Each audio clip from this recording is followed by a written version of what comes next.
Hi മക്കളെ, welcome back. Anumod സാറാണ്. അപ്പോൾ നമ്മുടെ ഡേ 4, അതായത് നമ്മുടെ 20 ഡേയ്സ് ചാലഞ്ചിൻ്റെ 4ാമത്തെ ദിവസം. ഓക്കെ, അപ്പോൾ നമ്മൾ 20 ക്വസ്റ്റ്യനിലേക്ക് അടുക്കുകയാണ്. ഓക്കെ, അപ്പോൾ ഇന്നത്തെ 5 ക്വസ്റ്റ്യനിലൂടെ നമ്മൾ 20 ചോദ്യം കംപ്ലീറ്റ് ചെയ്യും. ഓക്കെ, അപ്പോൾ MS സൊല്യൂഷൻ്റെ യൂട്യൂബ് ചാനലിൽ ഓരോ ദിവസവും നിങ്ങൾക്കായി ഞാൻ 5 ചോദ്യവുമായി എത്തുന്നു. ഓക്കെ, അപ്പോൾ MS സൊല്യൂഷൻ ഉണ്ട്, നമുക്ക് വേറൊരു സൊല്യൂഷൻ്റെ ആവശ്യമില്ല. ഓക്കെ, 20 ഡേയ്സ് ചാലഞ്ച് ഡേ 4, നമ്മുടെ first question. Find the perimeter of the കോഡിലാറ്ററൽ ABCD. ചതുർഭുജം ABCയുടെ ചുറ്റളവ് കണ്ടെത്തുക. ഓക്കെ, ആകെ നമുക്ക് തന്നത് എന്താടാ? ഇവിടെ AB എന്ന് പറയുന്ന ഒരു ഡിസ്റ്റൻസ് തന്നിട്ടുണ്ട് 8 സെൻറ്റിമീറ്റർ. പിന്നെ 2 ആംഗിളും തന്നിട്ടുണ്ട്. 90 ഡിഗ്രിയാണ് 2 ട്രയാങ്കിളുടെ ഫോമിൽ വരുന്നത്. 60, 45 എന്ന് തന്നിട്ടുണ്ട്. അപ്പോൾ ഇവിടെ അന്നേരം ബാക്കി എന്തായിരിക്കും ആംഗിൾ? ഇവിടെ 45 ആയിരിക്കും, ഇവിടെ 30 ആയിരിക്കും. ഓക്കെ, 45 ഓപ്പോസിറ്റ് 8 ആകുമ്പോൾ 45 ഓപ്പോസിറ്റ് എത്ര തന്നെ? 8 തന്നെ. അപ്പോൾ ഇപ്പോൾ 8 ആണ്. ഇതെന്താ? 8√2. ഇത് 90 ഓപ്പോസിറ്റ് ആണ്. 8√2. ഈ DBC എന്ന് പറയുന്ന ട്രയാങ്കിളിനെ ബേസ് ചെയ്ത് നോക്കുമ്പോൾ ആ 90 ഡിഗ്രിക്ക് ഓപ്പോസിറ്റ് 8√2 ആണ്. അങ്ങനെയാണ് 30 ഓപ്പോസിറ്റ് എന്തായിരിക്കും? 90 ഓപ്പോസിറ്റ് 8√2 ആണെങ്കിൽ 30 ഓപ്പോസിറ്റ് അതിൻ്റെ പകുതി 4√2. എങ്ങനെ നമ്മൾ റേഷ്യോ വരുന്നത്? 30, 60, 90, 1:√3:2. അങ്ങനെയല്ലേ? ആ 2 നേരെ കറസ്പോണ്ടിങ് ആയിട്ട് 8√2 ആണെങ്കിൽ 1 കറസ്പോണ്ടിങ് ആയിട്ട് 4√2. അതിനെ കൊണ്ട് √3 ഗുണിച്ചാൽ 4√2 × √3, √2 √3 അപ്പം 4√6. അപ്പോൾ എന്ത് കിട്ടി? 4√6 എന്ന് കിട്ടി. അങ്ങനെയാണ് നമ്മളോട് ചോദിക്കുന്നത് ഇതിൻ്റെ പെരിമീറ്റർ ആണ്, ചുറ്റളവാണ്. പെരിമീറ്റർ ഈസ് ഈക്വൽ ടു 8 കൂട്ടണം 4√2 കൂട്ടണം 4√6. ഓക്കെ, 8 എത്രയാ? 16 പ്ലസ് 4 കോമൺ ആയിട്ട് പുറത്തെടുത്താൽ √2 പ്ലസ് √6. ഇത്ര എഴുതിയാൽ മതി കേട്ടോ. കൂടുതൽ നിങ്ങൾ ഭംഗിയാക്കി 16 + 4 20 എന്നൊന്നും എഴുതി വെക്കരുത്. ഇങ്ങനെ എഴുതിയാൽ മതി. ഇത്ര എഴുതിയാൽ ഫുൾ മാർക്ക് കിട്ടും. ഓക്കെ, ഇനി അടുത്ത ചോദ്യം. Show that the points 1, -1, 5, 2 and 9, 5 R collinear. എന്താണ് ഈ കൊളീനിയർ? മലയാളം ഇംഗ്ലീഷ് മീഡിയക്കാർക്കാണ് പ്രശ്നം. കൊളീനിയർ എന്ന് പറഞ്ഞാൽ ഒത്തിരി ഒന്നുമില്ലടാ. അതായത് ഒരു വരയെ തന്നെയാണ് ആ പോയിന്റ് എന്നുള്ളത് തെളിയിക്കാനാണ് നമ്മളോട് പറയുന്നത്. നമുക്ക് തന്ന ഈ 3 ബിന്ദുക്കളും അതായത് ഒരു വരയിലെ ബിന്ദുക്കളാണ് എന്ന് തെളിയിക്കണം. അപ്പോൾ നമ്മൾ എന്ത് ചെയ്യുന്നു? പേര് കൊടുക്കുന്നു. A എന്ന് പറഞ്ഞാൽ 1, -1, B എന്ന് പറഞ്ഞാൽ 5, 2, C എന്ന് പറഞ്ഞാൽ 9, 5. ഇങ്ങനെ എടുക്കുന്നു. 3 പോയിന്റ് എടുക്കുന്നു. എന്നിട്ട് നമ്മൾ ആദ്യം എന്ത് കാണുന്നടാ? AB കാണുന്നു. ABയുടെ ഡിസ്റ്റൻസ് കാണുന്നു. AB equal to root of 5 - 1 whole square plus 2 - -1 whole square. That is equal to 5 - 1 is equal to 4 square plus 3 square. 4 square plus 3 square എന്ന് പറഞ്ഞാൽ √16, 9, 25 √25 ഈസ് ഈക്വൽ ടു നമുക്ക് 5 എന്ന് കിട്ടി.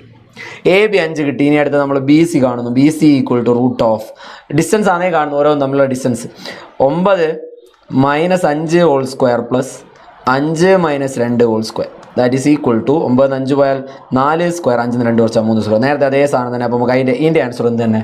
5 ആണ്. ഇനി നമുക്ക് ലാസ്റ്റ് കാണേണ്ടത് AC-ൻ്റെ ഡിസ്റ്റൻസ് ആണ്. AC equal to root of 9 - 1 whole square plus 5 - -1 whole square. That is root of 8 square plus 6 square. 8ൻ്റെ സ്ക്വയർ 64, 6ൻ്റെ സ്ക്വയർ 36. സോ ആൻസർ √100 എന്ന് പറഞ്ഞാൽ 10. അപ്പോൾ നമുക്ക് കിട്ടിയ 3 ഡിസ്റ്റൻസുകൾ എന്ന് പറഞ്ഞാൽ AB എത്രയാ? 5 ആണ്. BC എത്രയാ? 5 ആണ്. AC എത്രയാ? 10 ആണ്. കൊളീനിയർ ആണോ എന്ന് നോക്കാനിട ഇങ്ങനെ ഡിസ്റ്റൻസ് കണ്ടിട്ട് നമ്മൾ എന്താ ചെയ്യേണ്ടതെന്ന് പറഞ്ഞാൽ ഇതങ്ങ് കൂട്ടുക.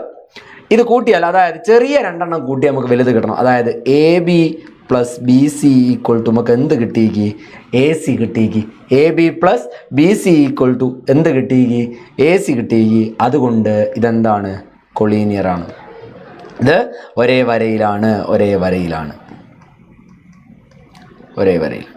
AB + BC equal to AC എന്ന് കിട്ടിയാൽ അതെന്തായിരിക്കടാ? ഒരേ വരയിലായിരിക്കും. ഒരേ വരയിലായിരിക്കും. ഇങ്ങനെയാണ് കേട്ടോ ഇത് പ്രൂവ് ചെയ്യുക. ഇമ്പോർട്ടൻ്റ് ആണ്. ഇമ്പോർട്ടൻ്റ് മാർക്ക് ചെയ്ത് പഠിക്കണം. ഇനി അടുത്ത കേസ് 3ാമത്തെ ചോദ്യം. Prove that the tangents P and PB have the same length. ചിത്രത്തിൽ PA PB എന്നീ തൊടുവരകൾക്ക് ഒരേ നീളമാണെന്ന് തെളിയിക്കുക. നമ്മുടെ ടെക്സ്റ്റ് ബുക്കിൽ തെളിയിക്കാൻ പറയുന്ന ഒരു ചോദ്യത്തിൻ്റെ അകത്തുള്ളതാണിത്. പക്ഷേ ഇതിൻ്റെ പ്രത്യേകത ഇതെന്തായാലും പരീക്ഷയ്ക്ക് ചോദിക്കാനുള്ള സാധ്യത കൂടുതലാണ്. അതായത് വൃത്തത്തിന് പുറത്തുള്ള ഒരു ബിന്ദുവിൽ നിന്ന് വൃത്തത്തിലേക്ക് വരയ്ക്കുന്ന 2 തൊടുവരകൾക്കും ഒരേ നീളമാണ് എന്ന് തെളിയിക്കുന്ന കണക്ക് എന്തായാലും ചോദിക്കും. ഓക്കെ, അപ്പോൾ എങ്ങനെയാണ് ചെയ്യാൻ നോക്കിക്കോ. നമ്മൾ എന്ത് ചെയ്യുന്നു? നമ്മൾ ഇതാ വൃത്തകേന്ദ്രത്തിലേക്ക് ഇതിന്നിങ്ങനെ വരയ്ക്കുന്നു. എന്നിട്ട് വൃത്തകേന്ദ്രത്തിന് ഞാൻ എന്ത് കൊടുക്കുന്നു? O എന്ന് കൊടുക്കുന്നു. ഓക്കെ, എന്നിട്ട് പിയിൽ നിന്ന് ഓയിലേക്ക് ഒരു വരയും വരയ്ക്കുന്നു. ഇത്രയും സാധനം ഞാൻ ചെയ്തു വെച്ചു. ഇനി എന്താ പരിപാടി നോക്കിയോ? ഞാൻ രണ്ട് ത്രികോണം PAOയും അതേപോലെ ത്രികോണം PBOയും എടുക്കുന്നു. ത്രികോണം PAOയും അതേപോലെ ത്രികോണം PBOയും എടുക്കുന്നു.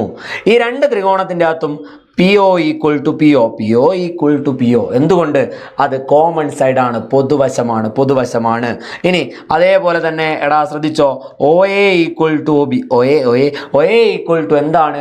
OB ആണ്. കാരണം എന്താ? OA ഈക്വൽ ടു OB ആണുള്ള കാരണം എന്താ? അത് വൃത്തത്തിൻ്റെ ആരമാണ്, റേഡിയസ് ആണ്. ഇനി നിങ്ങൾ നോക്കിക്കോ, angle PAO equal to angle PBO is equal to 90 degree. എന്തുകൊണ്ടാ ഇത് 90 ഡിഗ്രിയാണ്? എന്തുകൊണ്ടാണ് 90 ഡിഗ്രി ആകുന്നത്? പുറത്തു നിന്നുള്ള ഒരു വര, തൊടുവരയും വൃത്തത്തിൻ്റെ ആരവും തമ്മിൽ ഉണ്ടാക്കുന്ന കോണളവ് എപ്പോഴും എന്തായിരിക്കും? 90 ഡിഗ്രി ആയിരിക്കും. അപ്പോൾ ഇതെന്ത് ത്രികോണ? ഇത് മട്ടത്രികോണ. മട്ടത്രികോണത്തിനെ ബേസ് ചെയ്തുകൊണ്ട് നമ്മൾ പഠിക്കുന്ന ഒരു തിയറം ഉണ്ടടാ. ആ തിയറത്തിൻ്റെ പേര് RHS theorem. RHS theorem, right angled hypotenuse side theorem. അതായത് ഒരു മട്ടത്രികോണത്തിൻ്റെ രണ്ട് മട്ടത്രികോണം, നമ്മളിപ്പോൾ രണ്ട് മട്ടത്രികോണത്തിൽ എടുക്കുന്നത്, രണ്ട് മട്ടത്രികോണത്തിൻ്റെ കർണങ്ങൾ തുല്യമാണ്, അതേപോലെ ഒരു വശവും തുല്യമായിരിക്കുന്നു. അങ്ങനെയാണെങ്കിൽ അതിൻ്റെ മൂന്നാമത്തെ വശം by RHS theorem. By RHS theorem PA equal to എന്താവുന്നു? PB ആവുന്നു. സിമ്പിൾ. എത്ര മാർക്ക്? 3 മാർക്ക്. എത്ര മാർക്ക്?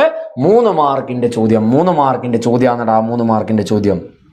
അടുത്ത നാലാമത്തെ ക്വസ്റ്റ്യൻ എന്താണ് പറയുന്നത്? Form A second degree polynomial such that x-5 and x+3 are the factors of the polynomial. ഇത് polynomial ആയിട്ടുള്ള, ഇത് രണ്ടും ഫാക്ടേഴ്സ് ആയിട്ട് വരുന്ന ഒരു പോളിനോമിയൽ ഉണ്ടാക്കാനാണ് പറയുന്നത്. അപ്പോൾ നിങ്ങൾ എന്ത് ചെയ്യാന്നറിയോ? ഇവലെ ഇങ്ങ് എടുക്കുക, x+5നെയും x+3നെയും എടുക്കുക. സോറി, x-5 ആണ് അല്ലേ. x-5നെയും x-5നെയും x+3നെയും എടുക്കുക. എന്നിട്ട് ഇവരെ മൾട്ടിപ്ലൈ ചെയ്യുക. അപ്പോൾ x into x square, x into plus 3x minus 5x minus 15 that is equal to x square minus 2x minus 15. പോളിനോമിയലായി. അതായത് ഇവരെ രണ്ടാളും ആരാണ്? ഫസ്റ്റ് ഡിഗ്രി പോളിനോമിയലാണ്. ഇതാരാണ്? സെക്കൻഡ് ഡിഗ്രി പോളിനോമിയലാണ്. അപ്പോൾ ഇവർ രണ്ടും ഫാക്ടേഴ്സ് ആയിട്ട് വരുന്ന സെക്കൻഡ് ഡിഗ്രി പോളിനോമിയലാണ് ആര്? x square minus 2x minus 15 എന്ന് പറയുന്നത്. ബുദ്ധിമുട്ടുണ്ടോ? സിമ്പിൾ സാധനം. നേരെ പൊതുവേ തിരിച്ചല്ലേ ചോദിക്കുക, ഇതൊന്ന് മറച്ചിട്ടു എന്ന് മാത്രം. Okay, simple. ദെൻ ലാസ്റ്റ് ചോദ്യം. Draw A rectangle of side 6 centimetre and 3 centimetre and draw A square of same area. 6 centimetre നീളവും 3 സെൻറ്റിമീറ്റർ വീതിയുമുള്ള ഒരു ചതുരം വരച്ച് അതേ പരപ്പളവുള്ള സമചതുരം നിർമ്മിക്കുക. അപ്പോൾ നമ്മൾ എന്ത് ചെയ്യുന്നു? ഇതേ ടൈപ്പ് ക്വസ്റ്റ്യൻ നമ്മൾ ഇന്നലെ ഒന്ന് പറഞ്ഞിട്ടായിരുന്നു. അതായത് ഓർമ്മയുണ്ടോ? ആ റൂട്ട് 15 വരുന്നൊരു ക്വസ്റ്റ്യൻ. ഇത് അതേപോലെ തന്നെ നമ്മൾ ആദ്യം എന്ത് വരയ്ക്കണം? നമ്മളെന്ത് വരയ്ക്കണം? നമ്മൾ ആദ്യം ഒരു റെക്റ്റാങ്കിൾ വരയ്ക്കുന്നു. 6, 3 ഉള്ളൊരു റെക്റ്റാങ്കിൾ. ഇത് വരച്ച് കഴിഞ്ഞിട്ട് നമ്മൾ എന്താ ചെയ്യേണ്ടത്? 6, 3 ഈ 3 സെൻറ്റിമീറ്റർ നമ്മൾ എന്ത് ചെയ്യണം? കൂട്ടി വരയ്ക്കണം. 3 സെൻറ്റിമീറ്റർ എന്ത് ചെയ്യണം? നമ്മൾ എന്ത് ചെയ്യണം? കൂട്ടി വരയ്ക്കണം.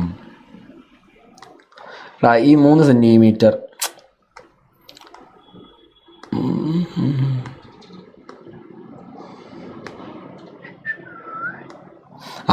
ഈ 3 സെൻറ്റിമീറ്റർ നമ്മൾ എന്ത് ചെയ്യുന്നടാ? കൂട്ടി വരയ്ക്കുന്നു. 3 സെൻറ്റിമീറ്റർ കൂട്ടി വരച്ചിട്ട് നമ്മളവിടെ ഒരു അർദ്ധവൃത്തം വരയ്ക്കും. അർദ്ധവൃത്തം പോരാ, വൃത്തിയായില്ല. അർദ്ധവൃത്തം കുറച്ചുകൂടി മുഖം വൃത്തിയാക്കാം. അയ്യോ, നമ്മുടെ ചതുരമൊക്കെ പോയി. ഓക്കെ, ഇവിടെ നമ്മൾ എന്ത് ചെയ്യുന്നടാ? ഒരു അർദ്ധവൃത്തം വരയ്ക്കുന്നു. അർദ്ധവൃത്തം വരച്ച് കഴിഞ്ഞിട്ടടാ നമ്മൾ എന്ത് ചെയ്യുന്നു? അർദ്ധവൃത്തം എന്ന് പറഞ്ഞാൽ 6, 3, 9 ആണല്ലോ. 6, 3, 9 ആണ്. അപ്പം 4 മുകളിൽ പോയിന്റ് ഇട്ടിട്ട് വരച്ചാൽ മതി. എന്നിട്ട് എന്താ പരിപാടി? അടുത്ത പരിപാടി ഇതാ, ഈ ലെങ്ത്ത് നമ്മൾ അങ്ങ് നീട്ടുന്നു. സർക്കിൾ ടച്ച് ചെയ്യുന്നവരെ നീട്ടുന്നു. നീട്ടിക്കഴിഞ്ഞിട്ട് ആ അളവ് കോമ്പസിലെടുക്കുക. ആ ചുവന്ന അളവില്ലേ, ചുവന്ന അളവ് നമ്മൾ കോമ്പസിലെടുത്തിട്ട് ഈ താഴത്തെ പോയിന്റിൽ അതായത് നമ്മൾ ആ 3 നീട്ടി വരച്ച പോയിന്റിൽ നിന്ന് നേരെ ഇപ്പുറത്തേക്ക് എന്ത് ചെയ്യുക, നമ്മളിങ്ങനെ ഒരു ആർക്ക് ഇട്ട് കൊടുക്കുക, അതേ ഡിസ്റ്റൻസ്. എന്നിട്ട് ഇവിടെ നമ്മൾ എന്ത് ചെയ്യുന്നു, ഇത് നീട്ടി വരയ്ക്കുന്നു. ഇനി നമ്മൾ ആ നീട്ടി വരച്ചെത്തിയ പോയിന്റിൽ നിന്ന് നേരെ മേലോട്ടൊരു ആർക്ക്, ഇപ്പുറം മേലെയുള്ള പോയിന്റിൽ നിന്ന് ഒരു ആർക്ക്. എന്നിട്ട് ഇത് ജോയിൻ ചെയ്ത് കഴിഞ്ഞാൽ എന്തായി, നമ്മുടെ സ്ക്വയറായി. ജോയിൻ ചെയ്ത് കഴിഞ്ഞാൽ എന്തായി, നമ്മുടെ സ്ക്വയറായി. ഇതാണ് ആൻസർ. എത്ര മാർക്കിൻ്റെ ചോദ്യം? 5 മാർക്കിൻ്റെ ചോദ്യം, അല്ലെങ്കിൽ 4 മാർക്കിൻ്റെ ചോദ്യം. നിങ്ങൾ അവിടെ എഴുതി വെച്ചോ, ഈ സാധനം പരീക്ഷയ്ക്ക് ചോദിക്കും, ഉറപ്പാ പരീക്ഷയ്ക്ക് ചോദിക്കും. ഓക്കെ, സിമ്പിളാണല്ലോ. ഓക്കെ മക്കളെ, അപ്പോൾ നമ്മുടെ RMS ബാച്ച് ഇപ്പം എന്താ പറയുക 2.0 ബാച്ച് ഇപ്പം ഇങ്ങനെ കണ്ടിന്യൂ ചെയ്ത് പോകുന്നുണ്ട്, റൈസ് വിത്ത് MS. ഓക്കെ, അപ്പോൾ എന്ത് ചെയ്യുക, അതിൻ്റെ അകത്ത് നമ്മുടെ കൃത്യമായിട്ട് ടെക്സ്റ്റ് ലൈൻ ബൈ ലൈൻ പറയുന്നുണ്ട്, 1 ഷോട്ട് വീഡിയോസ് ഉണ്ട്, അതേപോലെ തന്നെ അതിൻ്റെ ലെവൽ 1 ലെവൽ 2 ലെവൽ 3 കാറ്റഗറൈസ് ചെയ്തുകൊണ്ട് ക്വസ്റ്റ്യൻസ് ഉണ്ട്. ഇങ്ങനെയുള്ള എല്ലാ കാര്യങ്ങളും നമ്മുടെ ആപ്പിലൂടെ എന്ത് ചെയ്യുന്നുണ്ട് മക്കളെ, എന്ത് ചെയ്യാം, ഇങ്ങനെ പോകുന്നുണ്ട്. അപ്പോൾ ഇനിയും അഡ്മിഷൻ എടുക്കാത്ത, ആപ്പിലേക്ക് അഡ്മിഷൻ എടുക്കാത്ത നമ്മുടെ മക്കൾ എന്ത് ചെയ്യുക, എത്രയും പെട്ടെന്ന് അഡ്മിഷൻ എടുക്കുക. എക്സാമൊക്കെ എടുക്കുന്നതാണ്, പലതരത്തിൽ നിങ്ങൾക്കുള്ള ഗുണങ്ങളുണ്ടാവും. ഇനി അഡ്മിഷൻ എടുക്കാനുള്ള എന്തെങ്കിലും ബുദ്ധിമുട്ടുണ്ടെങ്കിൽ മക്കൾ എന്ത് ചെയ്താൽ മതി, മാഷെ തന്നെ കോൺടാക്ട് ചെയ്യാം, ഡയറക്റ്റ് മാഷെ കോൺടാക്ട് ചെയ്യാം. മാഷെ ഇൻസ്റ്റാഗ്രാമിലൂടെയോ അല്ല മറ്റ് ഇൻസ്റ്റാഗ്രാമിൽ കൂടെ തന്നെ എന്ത് ചെയ്താൽ മതി, കോൺടാക്ട് ചെയ്താൽ മതി. നമ്മൾ എന്ത് ചെയ്യുക, അഡ്മിഷൻ എടുക്കാനുള്ള കാര്യങ്ങൾ എളുപ്പമാക്കി തരുന്നുണ്ട്. ഓക്കെ, അപ്പോൾ ഇത്തരം കാര്യങ്ങളൊക്കെയാണ് നമുക്കിന്ന് പറയാനുള്ളത്. അപ്പോൾ നമ്മുടെ 4ാമത്തെ ദിവസം 20 ക്വസ്റ്റ്യൻസ് ഈസ് കംപ്ലീറ്റഡ്. ഓക്കെ, സിമ്പിളായിട്ട് നമുക്ക് എന്ത് ചെയ്യാം, ഇങ്ങനെ പഠിച്ചു പോടാം. ഓക്കെ, അപ്പം നമുക്ക് നാളെ നമ്മുടെ 5ാമത്തെ ഡേ നാളെ.